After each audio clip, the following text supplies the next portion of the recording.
이렇게 화면이 가려졌을 경우에도 이렇게 볼륨 조절이 되는 걸 확인할 수 있었습니다.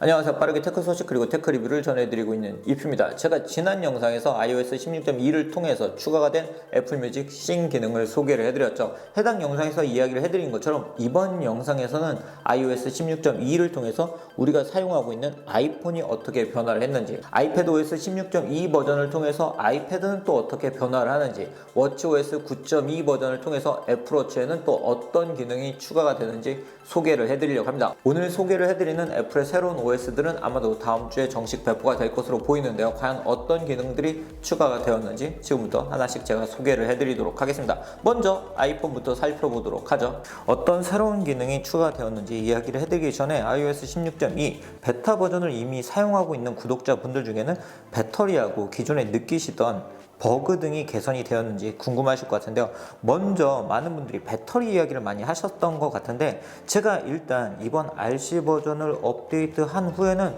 확실히 제가 기존에 사용하고 있던 것에 비해서 배터리 소진율이 적어졌다는 걸 확인할 수 있었습니다. 그렇기 때문에 정식 버전에서도 배터리 소진율이 좀 더 적어지지 않을까 하는 기대를 해볼 수가 있고요. RC 버전과 정식 버전은 대부분 같은 빌드 번호를 가지고 있으니까요. 그리고 통화를 할 때 이 볼륨 조절, 이렇게 얼굴을 가져다 댔을 때, 즉 조도 센서를 통해서 이렇게 가져댔을 때 볼륨 조절이 되지 않는다고 이야기를 하시는 분들이 있으셨죠.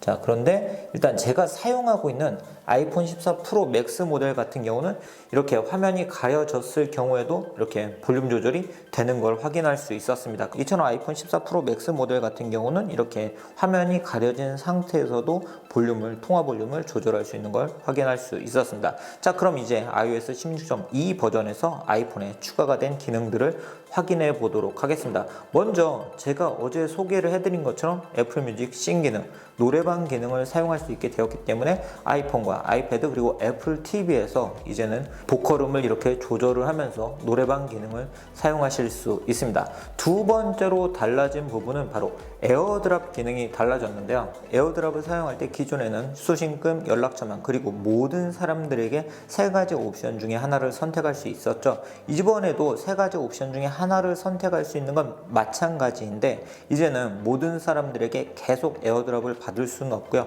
10분 동안만 허용할 수 있습니다. 이걸 모든 사람들에게 허용을 해두면 내가 모르는 사람이 가끔 에어드랍을 하는 경우가 저도 종종 있더라고요. 그렇지만 이제는 이렇게 10분 동안만 허용이 되기 때문에 이제는 그런 경우 없이 사용하실 수 있습니다. 자, 세 번째로 소개해드릴 기능은 바로 프리폼 기능입니다. 이 프리폼 기능은 제가 이미 한번 소개를 해드린 적이 있는데요. 자, 보시면 이렇게 다양하게 아이디어 등을 꾸밀 수 있는 그런 기능입니다. 제가 지난 리뷰에서 보여드린 것처럼 이렇게 텍스트, 스티커 등을 추가를 할 수도 있고, 이미지를 추가를 할 수도 있고요, 링크를 추가해서 사용할 수 있는 등 여러분들이 아이디어 등이 떠올랐을 때 이렇게 정리를 할 수 있는 그런 기능인데요. 이런 프리폼 기능은 아이폰에서만 사용할 수 있는 게 아니고 아이패드에서도 사용할 수 있기 때문에 여러분들이 아이디어를 정리하거나 아니면 노트 정리 등을 할 때 매우 유용하게 사용할 수 있는 기능이 바로 이 프리폼 기능이 되지 않을까 싶습니다. 제가 아이패드에서도 잠깐 다시 한번 보여드리도록 할게요. 그리고 아이폰 14 프로와 프로 맥스 모델을 사용하시는 분들은 상시 표시형 디스플레이에서 이제는 옵션을 선택하실 수 있게 되었습니다. 자, 보면 항상 켬 화면을 예전에는 켬과 끔으로 사용할 수 있었죠. 이렇게 끄고 켤 수 있었는데 이제는 배경 보기와 알림 보기 기능을 여러분들이 이렇게 설정하실 수 있습니다. 자, 그래서 잠금 화면에 하게 되면 이제는 이렇게 배경이 보이지 않죠. 제가 기존에 설정했던 배경이 보이지 않고요. 이렇게 켰을 때만 배경이 보이는 걸 볼 수가 있고, 자, 만약에 다시 켜두게 되면 상시 표시형 디스플레이에 들어갔을 때도 이렇게 배경 화면이 보이는 걸 볼 수 있습니다. 이처럼 아이폰 14 프로와 프로 맥스 모델을 사용하시는 분들은 상시 표시형 디스플레이의 옵션을 조절할 수 있게 된 게 이번 iOS 16.2 버전에서 달라진 부분이고요. 그리고 위젯도 추가가 되었는데요. 수면 기능을 사용하시는 분들은 새로운 수면 위젯도 사용하실 수 있습니다. 또한 아이폰 14와 아이폰 14 프로, 프로 맥스 모델에 적용되어 있는 자동차 충돌 감지 기능이 이제 좀 더 업그레이드된 기능으로 제공이 되기 시작을 했고요. 그리고 또 달라진 점이 있는데요. 제가 이미 소개를 해드린 것처럼 배달의 민족 등 다양한 앱들이 이 라이브 액티비티, 실시간 현황 기능을 제공하기 시작했죠. 이 실시간 현황을 좀 더 자주 업데이트하게 변했습니다. 이걸 좀 더 자주 업데이트를 해야 스포츠 경기 등의 점수 등을 실시간 현황으로 볼 때 그 실시간 점수를 볼 수 있겠죠. 그렇기 때문에 이 부분이 좀 더 자주 업데이트되게 업그레이드가 되었고요. 그리고 애플이 이번 iOS 16.2 버전의 RC 버전을 배포를 하면서 새로운 보안 기능들을 공개를 했습니다. 세 가지 보안 기능을 공개를 했는데요. 가장 먼저 적용되는 기능은 바로 아이클라우드 고급 데이터 보호 기능입니다. 이미 우리가 사용하고 있는 애플 디바이스의 다양한 아이클라우드 데이터들은 엔드투엔드 암호화가 되어 있는데요. 이번에 고급 데이터 보호 기능이라는 게 생기면서 좀 더 다양한 정보들이 엔드투엔드로 암호화가 되기 때문에 좀 더 안전하게 사용할 수 있습니다.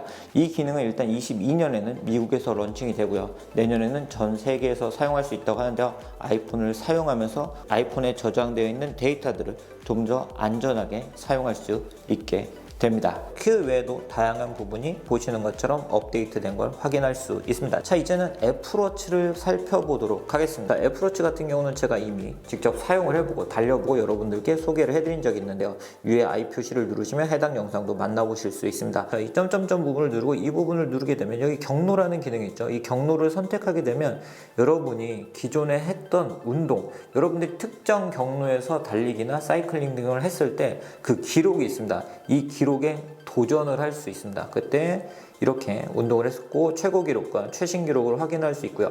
운동 시작을 누르게 되면 이 페이스보다 기존 페이스보다 느린지 빠른지를 보면서 운동을 할 수 있기 때문에 기존 기록에 도전할 수 있는 기능을 애플워치에서 사용하실 수 있으세요. 그리고 아웃도어 러닝을 할 때 트랙에서 달리시는 분들 있죠. 그렇게 트랙에서 달릴 때는 트랙을 감지할 수 있게 이번 워치OS 9.2 버전이 지원을 하기 시작을 했고요. 그리고 소음 앱을 유용하게 사용하고 계신 분들 많으시죠. 이 소음 앱 같은 경우는 주변 환경에 소음을 알려주기 때문에 장시간 이 높은 소음에 노출되지 않게 이렇게 보시면 이게 뭐 적정 이렇게 보여주고, 그리고 소리가 너무 큰 경우 알려주고, 그리고 소리가 청력에 영향을 주는지도 이렇게 보여주는 앱인데요.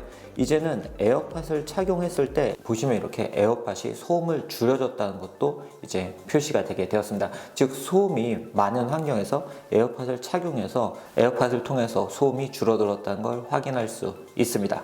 아이패드에서 사용하는 iPadOS 16.2 버전 같은 경우에는 앞에서 제가 소개를 해드린 프리폼 기능을 아이패드에서도 사용을 하실 수가 있고요. 참고로 이 기능은 맥에서도 사용할 수 있습니다.